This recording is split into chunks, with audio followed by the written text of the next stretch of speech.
ભાઈ વાડીએ પ્રોગ્રામ કરતી વખતે તમે અમારી જે મખતરા ન કરતા, બાકી તમે બનાવતા બીજું કંઈક હઈશો અને બની બીજું કંઈક જશે. તો એવું શું કામ કહું છું, એના માટે વ્લોગ છેલ્લે સુધી જુઓ. તો મિત્રો સવારમાં મને 5 વાર જગાડવા આવ્યા અને હું 5 વાર પાછો સુઈ ગયો. જો હવે હું ન જાગ્યો તો મારો તો લોટ બંધાઈ જ જવાનો હોય. તો સવારમાં વેલો જગાડીને મને મોર્નિંગ વોકમાં મોકલી દીધો. બોલો, મને ઘરેથી એમ કીધું કે તું ઘરે બેઠો બેઠો પાડા જેવો થતો જાસ, થોડું ખાઈ એટલે ઓછું થાય. મેં તું લે હાવ આમ કઈ થોડી કોઈ. મોર્નિંગ વોક તો કરી લીધું, પણ મને ભૂખ લાગી તો મેં વડાપાવ ખાઈ લીધું. અને કાયદેસર ગોંડલમાં જેવું વડાપાવ ક્યાંય મળે નહીં. જો તમારે આનું એડ્રેસ જોતું હોય તો બધેથી પહેલા મને ફોલો કરો. ફોલો કરીને કમેન્ટ કરો પાવ, PAV. સેમ ટુ સેમ આમ કમેન્ટ કરશો ને એટલે હું તમને એડ્રેસ મોકલી દઈશ.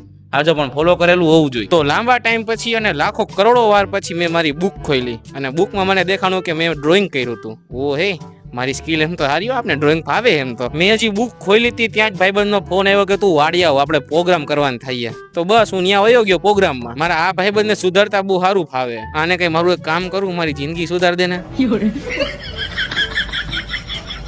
ભાઈ અમારું ફિક્સ જ હોય કે મેં જ્યારે પ્રોગ્રામ કરીને ત્યારે એક વસ્તુ તો ફિક્સ હોય, ઈ છે અમારું સલાડ. આ સલાડ બધાને બહુ ભાવે.